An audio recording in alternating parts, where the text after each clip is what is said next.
morning, gentlemen. Good morning. How you doing, Rodney Gaines? Jarvis. Jarvis? Rodney Gaines. Okay. Nice to meet you guys. Have a seat. Okay, as you all know, we bring you back in for your second interview for the help desk specialist. So let's start with you, Jarvis. Just tell me a little bit about yourself. Well, I recently just received my certification. I've been in the IT field, been interested in the IT field for about a couple years now. I've always been into the hardware part of the IT field. I just recently got into the technical part. That's about it. Okay, and O'Shea, tell me a little bit about yourself. I'm a recent graduate of the HOPE project, which is a training, help desk training program, and it helps me, it helped me to do some, it helped me do a little bit of the software and hardware things. Okay. Well, tell me a little bit more about your training in the IT field. What were some of the things you learned? I learned how to go back and I know how to make profiles, change profiles, I know how to delete the profiles, tell them if they deleted a profile, tell them how to put it back up or how to find it and things like that. Okay, all right. What about you, Jarvis? What were some of the things you learned in your previous training? Well, I learned how to use the command prompt more fluently. I learned a little bit about ServiceNow. Let me see. Well, I also learned how to tell a customer, explain to a customer what to do, how to do it, and where something is located. Okay, all right, great. Jarvis, give me some detailed information about your work experience in the IT field. Okay, well, I've always been into hardware, so I know how to take things apart. Since I was young, I always just took things apart, so I know my way around a motherboard. With the technical part, I would say I always know how to work a desktop, so that's pretty common sense. Just learning the in-detail stuff about, what can I say, like antiviruses. I learned how to work antiviruses a lot better. Okay. And O'Shea, what about you? Give me some detailed information about your work experience in the IT field. Well, growing up in this point in time, it's a lot of technology, a lot of new technology. So that helped me out. Since I get on computers, I know a lot what to do. Since I play video games, I learned how to troubleshoot and things like that. If my gaming not connecting, I learned how to connect it back to the internet, things like that. With the whole project, I learned we did a lot of hands-on activities, so I got to see more things what it looked like inside the motherboard, how to do I learned a little bit about Active Directory, things like that. Okay, all right, great. Well, let me ask you this, O'Shea. Why do you want to work here at the Department of Employment Services? I want to work here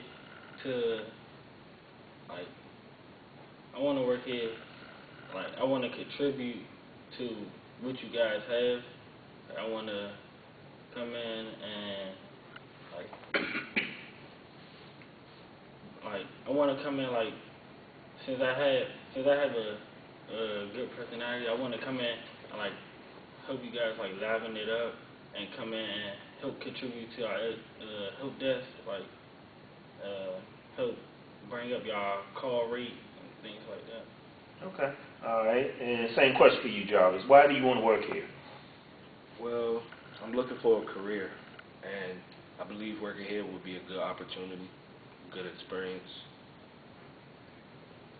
Okay. All right. Great. At this company, you know, we like to think of ourselves as a team working towards a common goal. So how do you feel about working in a team environment? I feel strong about it. I work retail most of my life, so that's basically team-based. But you also have times where you have to work on your own. So, Okay. All right. And O'Shea, same question. How do you feel about working in a team environment? I feel good about working in a team environment. Being in a team environment, like if you make a mistake, your partner might recognize the mistake you made, and then he'll tell you about like what you need to do here or what you need to do there, or you could tell him what you need to do, so both y'all can improve as time go on. Okay. All right. And O'Shea, let me excuse me, ask you, what experience do you have showing people how to use a new operating system? Well, with the program I just graduated from, they didn't teach us how to teach people, but they taught us how to work with a new operating system. So I could apply the things that I was taught and try to help them learn how to do what I learned. Okay. And Jarvis, how about you? Any experience showing people how to use a new operating system? well, 2 years ago I used to work at Best Buy, and in Best Buy I was a sales support, which means I had to assist customers any means necessary. So when we got new computers or the customers brought it in, if Geek Squad couldn't help, that was my job. So I have experience with working with new operating systems. I know how to explain it. It's just, you know, maybe the customer might not understand at first. Eventually they will get it though. Okay. All right. And Jarvis, have you ever worked in a work environment where you dealt with confidential information? Yes. When I was about 15, I worked at Patent and Trademark. Okay. What did you do there? No, I was a desk clerk. It had something to do with some numbers. I don't remember the job title exactly. It was so long ago. Okay. And how about you, O'Shea? Have you ever dealt with a confidential environment? Yes, this previous summer I worked at UBC, and I was dealing with financial aid, and I had a lot of people, social security numbers, and their financial aid records. So I had to go back and store them in a file, and if they was lost, then that could be like, it could be very bad because people's identities could get stolen and things like that. Okay. All right. Great. O'Shea, describe to me what a top-notch customer service experience with you would be like. Top-notch customer experience. Mm-hmm. With me, that would be when I'm on the phone with someone, I would make sure that they always feel comfortable. And when I'm on the phone, like I would want the customer to feel like they know what they're talking about. So if they explain it and I already know, I would let them finish explaining, and then I would tell them what needs to be done. So I will always want the customer to be happy when I get off the phone with them. Okay. All right. And Jarvis, same question. Describe to me what a top-notch customer service experience with you would be like. Well, top-notch customer service experience would be like customer is happy, basically very, very happy. Okay. All right. A couple more questions, guys. For you, Jarvis, tell me about a time when you had to deal with a hostile customer or caller. How did you handle the issue, and is there anything you would have done differently? Okay. 3 years ago, I worked at Home Depot. I worked in the paint department.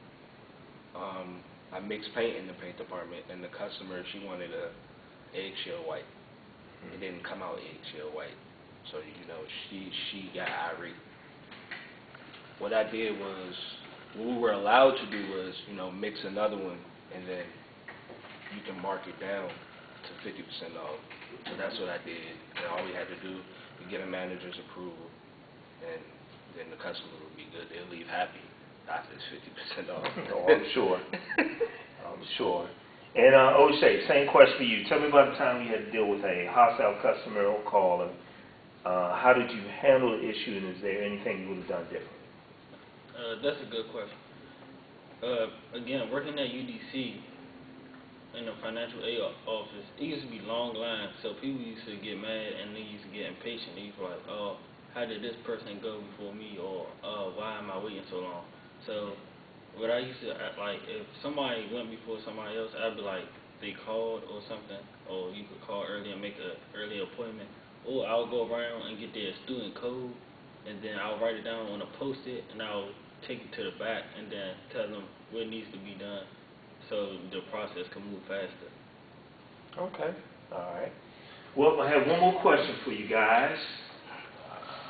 There you go.